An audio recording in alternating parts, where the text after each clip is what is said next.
Farmer Boy. Keeping house. Uncle Andrew lived 10 miles away.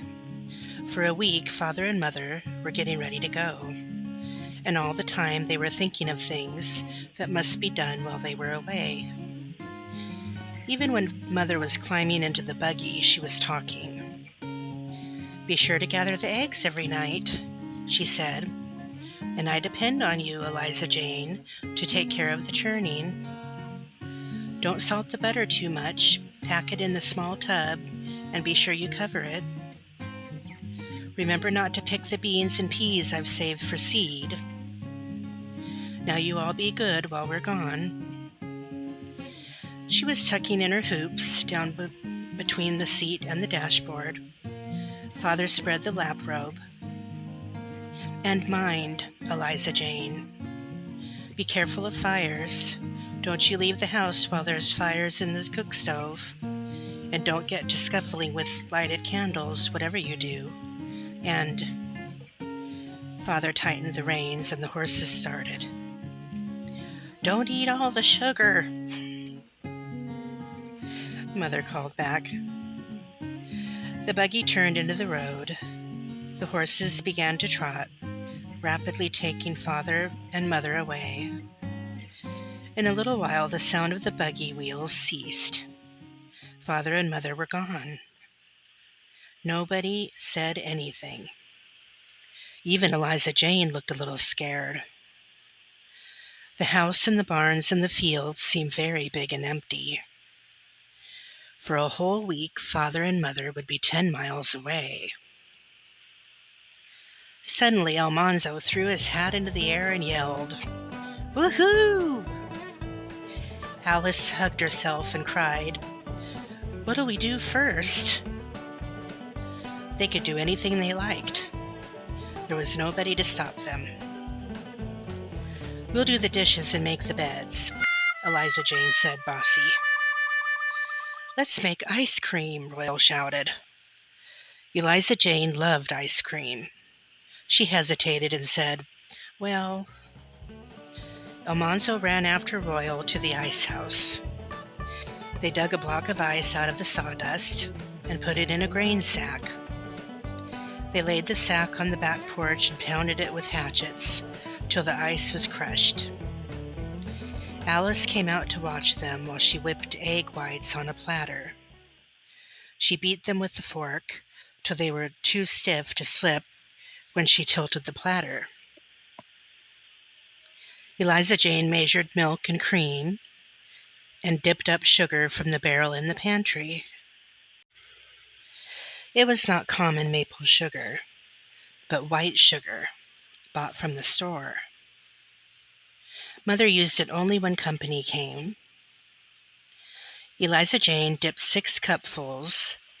Then she smoothed the sugar that was left, and you would barely have missed any. She made a big milk pail full of yellow custard. They set the pail in a tub and packed the snowy crushed ice around it with salt, and they covered it all with a blanket.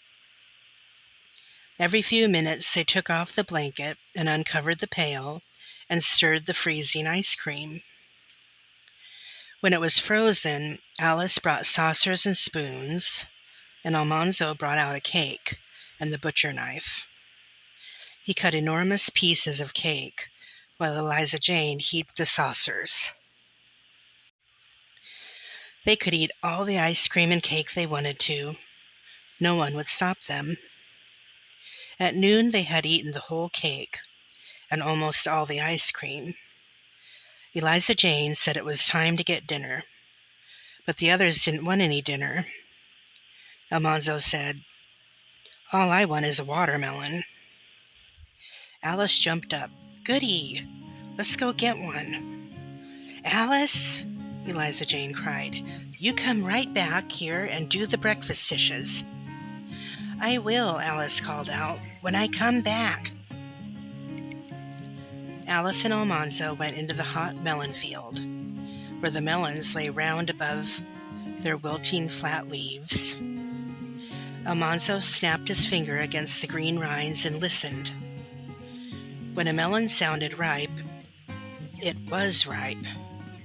And when it sounded green, it was green. But when Almanzo said a melon sounded ripe, Alice thought it sounded green. There wasn't really any way to know, though Almanzo was sure he knew more about melons than any girl. So in the end, they picked 6 of the biggest melons, and they lugged them one by one to the ice house and put them on the damp, cold sawdust. Then Alice went to the house to do the dishes. Almanzo said he wasn't going to do anything. Maybe he'd go swimming. But as soon as Alice was out of sight, he skipped through the barns and stole into the pasture where the colts were. The pasture was big and the sun was very hot. The air shimmered and wavered with heat, and little insects made a shrill sound. Bess and Beauty were lying down in the shade of a tree, and their little colts stood near them, waggling their small bushy tails and straddling a little on their long legs. The yearlings and the 2-year-olds and the 3-year-olds were grazing. All of them lifted their heads and stared at Almanzo. He went slowly toward them, holding out his hand.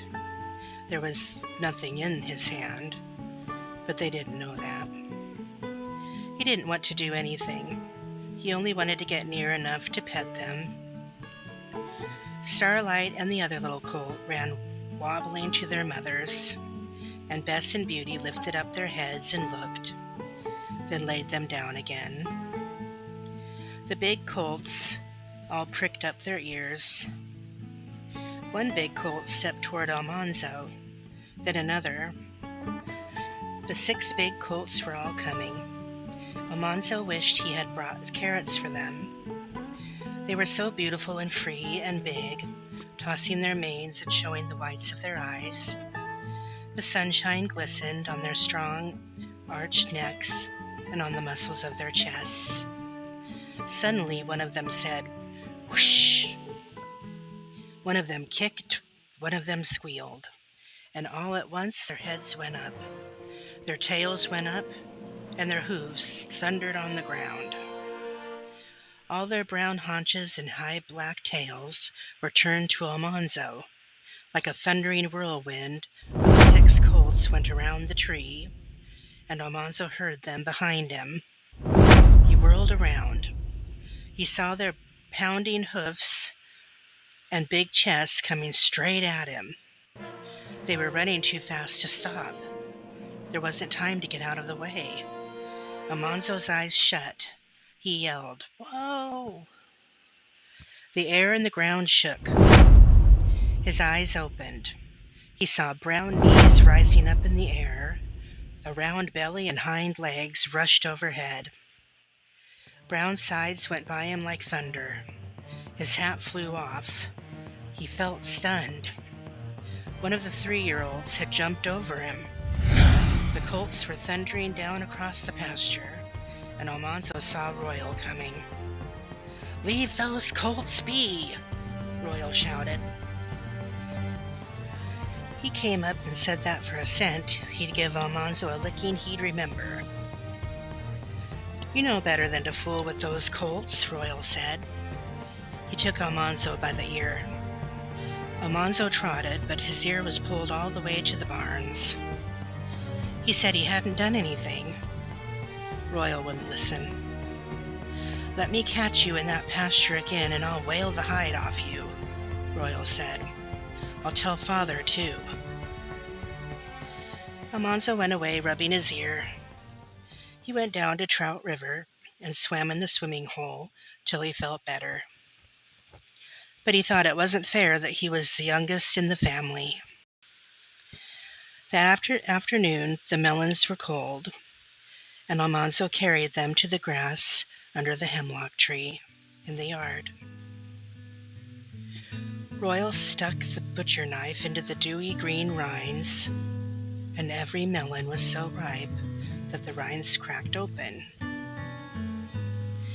Almanzo and Alice and Eliza Jane and Royal bit deep into the juicy cold slices, and they ate till they could eat no more. Almanzo pinched the sleek black seeds, popping them at Eliza Jane until she made him quit.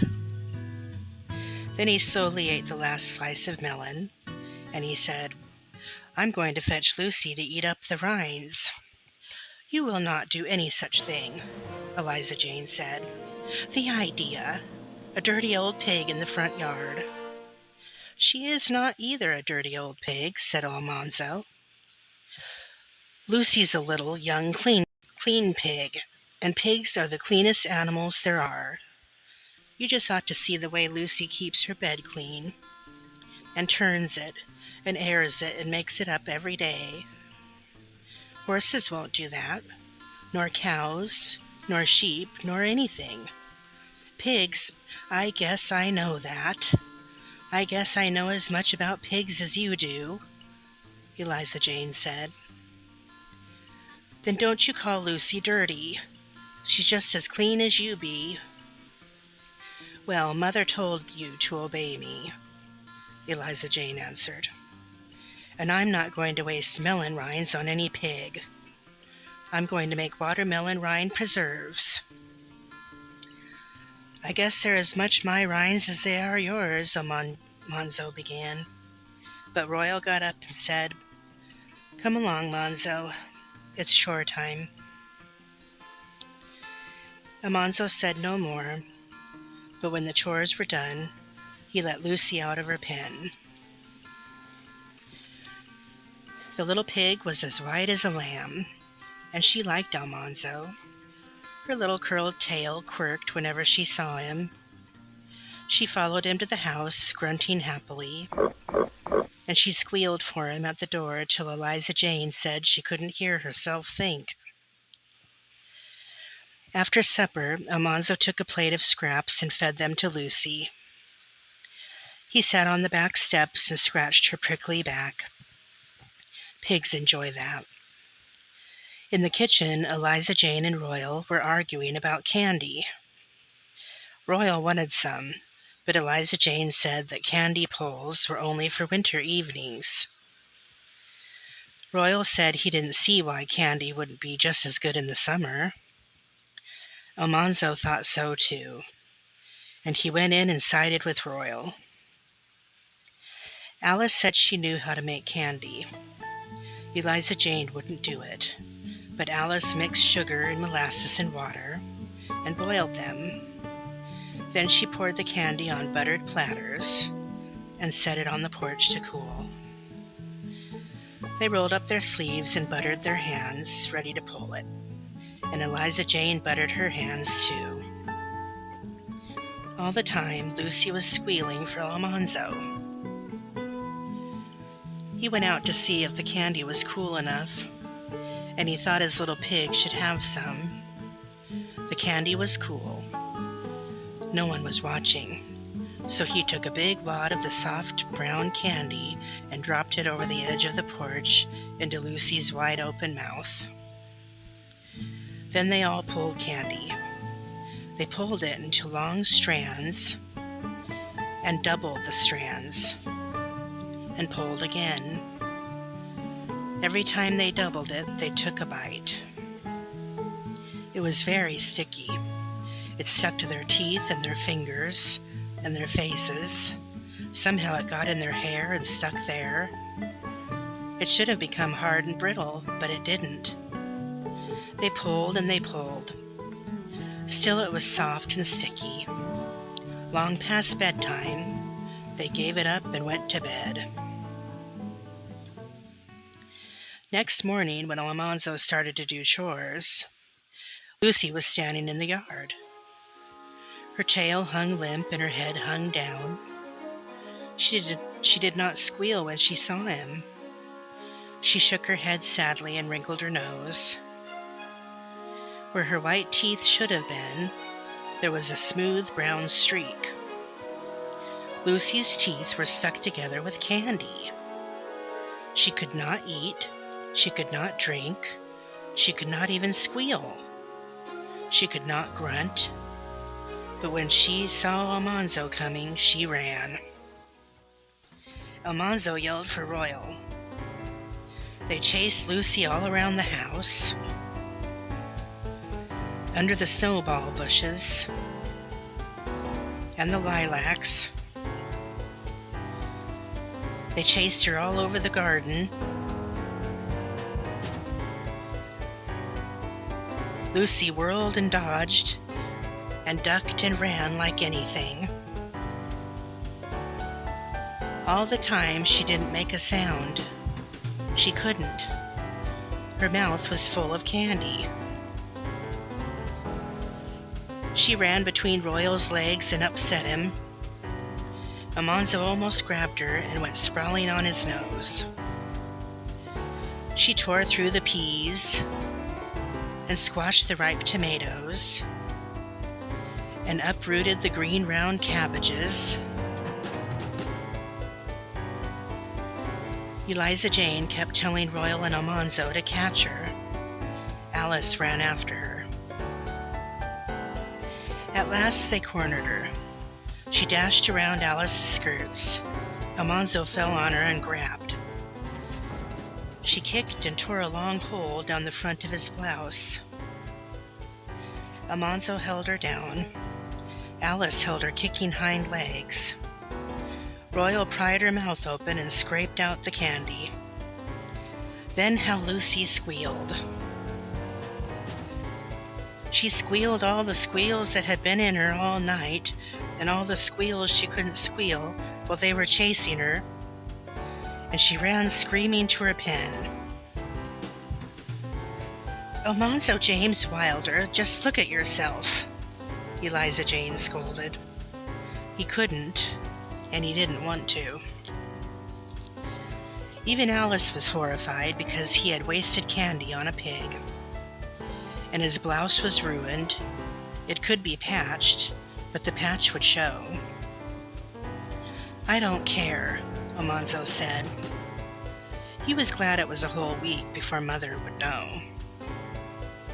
That day they made ice cream again, and they ate the last cake. Alice said she knew how to make a pound cake. She said she'd make one, and then she was going to go sit in the parlor.